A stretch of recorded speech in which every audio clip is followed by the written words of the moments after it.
Oppenheimer. Maybe you've heard of it. We're going to talk about it. Oppenheimer is, of course, the most recent film from Christopher Nolan, and anytime Nolan makes a feature, it's an event for any moviegoer, and you've certainly seen that with all of the Barbenheimer hype that has been going around recently. Nolan really is one of only a handful of filmmakers today who basically has carte blanche to make whatever he wants on a big budget. And what he has chosen to do with this big budget is make a film about J. Robert Oppenheimer, the quote-unquote father of the atomic bomb.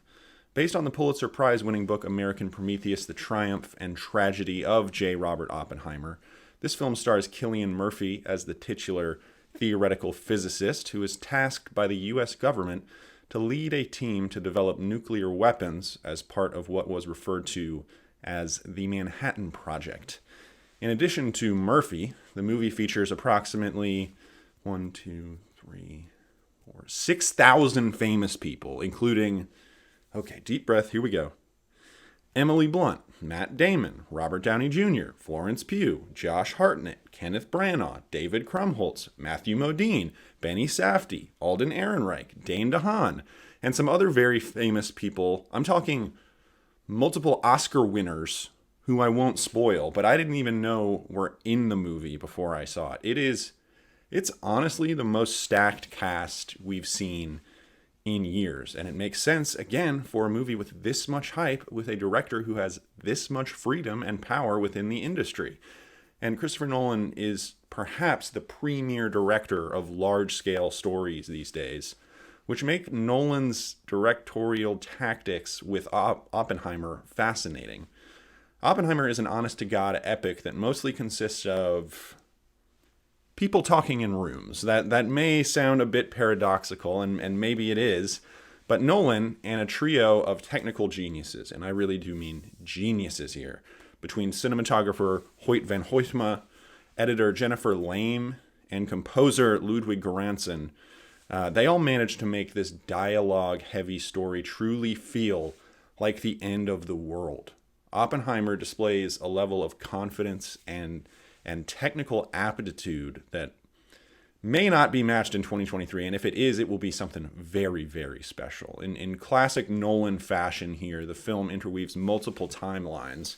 We, of course, see the story of the Manhattan Project, but we also work our way through a pair of legal proceedings, one involving Oppenheimer's ties to communism during the peak of the American Red Scare, after the rise of McCarthyism, and another featuring a confirmation hearing that will decide whether or not Robert Downey Jr.'s character, Louis Strauss, a former work colleague of Oppenheimer, will get a position in the cabinet of President Eisenhower.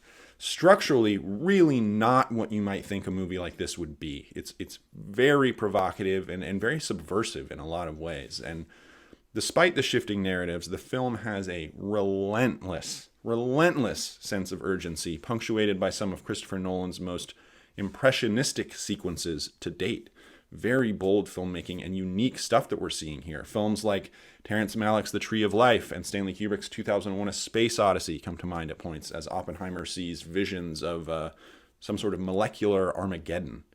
There is a subjectivity to the telling of the Manhattan Project, which kind of counterbalances the objectivity of science, which kind of goes along with Oppenheimer's theoretical roots and eventual moral ponderings that he has. In many ways, Oppenheimer is kind of a classic great man story, but it almost feels like the creation of a god, creating a new era for the universe, one in which total annihilation is now at the fingertips of humanity. But what is the one thing that can defeat a god? Good old American bureaucracy, baby. Oppenheimer's intentions during the Manhattan Project were pure, albeit with a heavy dose of ego, no doubt. But at the end of the day, his creation was never his to control. There is a naivete that comes with Oppenheimer's genius, and his inability to foresee the implications of his work leads to his tarring and feathering at the hands of the government. This betrayal is revealed slowly and through multiple perspectives, giving that puzzle box feel that we are so used to from Nolan in films like The Prestige and Memento And the film's final line is basically staged like a major reveal. But instead of leaving a sense of ambiguity like Inception's spinning top, Nolan makes it very clear that though the story of Oppenheimer and his creations are far from over, it is pretty much impossible to imagine a happy ending with this creation. Excluding the perspective of the victims of the bombings of Hiroshima and Nagasaki is a feature of the film rather than a bug, despite some of the discourse that you may have seen online since the movie came out, showing the moral detachment the decision makers had in deciding to introduce the nuclear age. There's a scene depicting a meeting to choose the sites for the nuclear strikes that shows military and government officials debating with the urgency you or I would have trying to decide which fast casual restaurant we wanted to go to on a Friday night. It's chilling. And the movie has about 20 scenes like that, 20 moments like that just send shivers up your spine. It really is one of those movies that leaves you speechless when it ends. Nolan finds the implications of the events in the film to be tragic, dire, and sadly inevitable. It is without a doubt his most cynical work to date, and his insistence on practicality pays huge dividends as the sense of reality only adds to the dread and the narrative propulsion that this film has. Christopher Nolan's insistent back-patting, he loves to pat himself on the back for refusing to cave to an over-reliance on CG. It can get a little tiring. But he's right. He's just right. Keep doing what you're doing.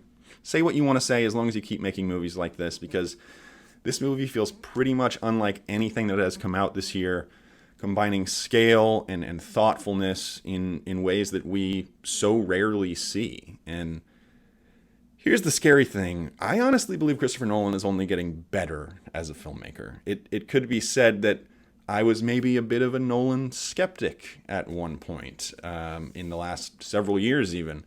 I found that some of his early films got too bogged down by mechanics to resonate emotionally for me. I found that he often over-explained and under-emoted.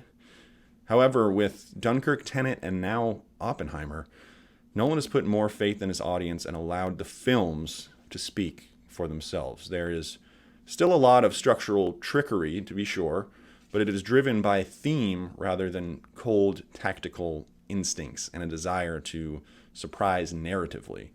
Nolan's storytelling shifts have made me more invested in seemingly innocuous things like Tom Hardy gliding over enemy territory in Dunkirk, John David Washington and Robert Pattinson's characters in Tenet realizing that they have long been friends, and the reveal of a single line of dialogue from Albert Einstein.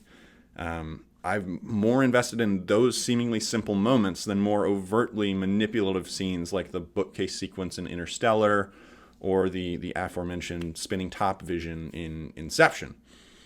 Nolan has become far less precious as a filmmaker and has unleashed himself in a way that his works seem to be building on top of one another.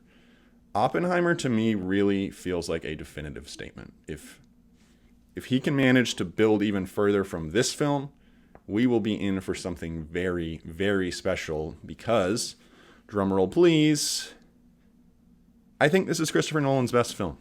I think this is the most thematically complicated, provocative, technically impressive, best acted, and most compelling thing he has ever done. You can still talk about his shortcomings as a writer of women. Absolutely. Though I think Florence Pugh's underwritten Jean character is elevated by a pretty incredible performance by Pugh, really going above and beyond what's on the page. And I also think Emily Blunt, who will no doubt be at the very least nominated for Best Supporting Actress here, has a few really wonderful moments, even if her character is given short shrift at times too. But it's honestly smart of him to steer towards his strengths. I don't think Christopher Nolan has an Aaron Brockovich in him. And I think he knows that too.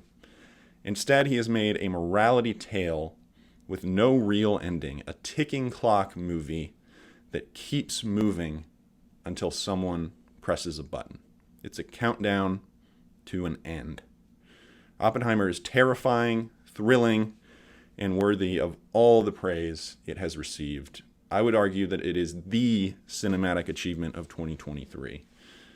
Those are my thoughts on Oppenheimer, but there are many more opinions all over the wonderful world of In-Session Film. We have a great written review from Tyler Strandberg on InSessionFilm.com, and JD and Brendan will have plenty of thoughts on a podcast review this week. Can't wait to listen to that. In fact, even last week they did a little Barbenheimer pregame episode, so if you want a precursor to their thoughts on the movie at large, and Barbie as well, make sure to check that out. Check out all these offerings, and check out Oppenheimer. Go see it in 70mm IMAX if you can. I only saw it in 70mm non-IMAX, but I'm hoping to get out to that 70 IMAX screening soon. Fingers crossed. Anyways, thanks so much for listening. Keep an eye out for all of those things and many more reviews coming very soon.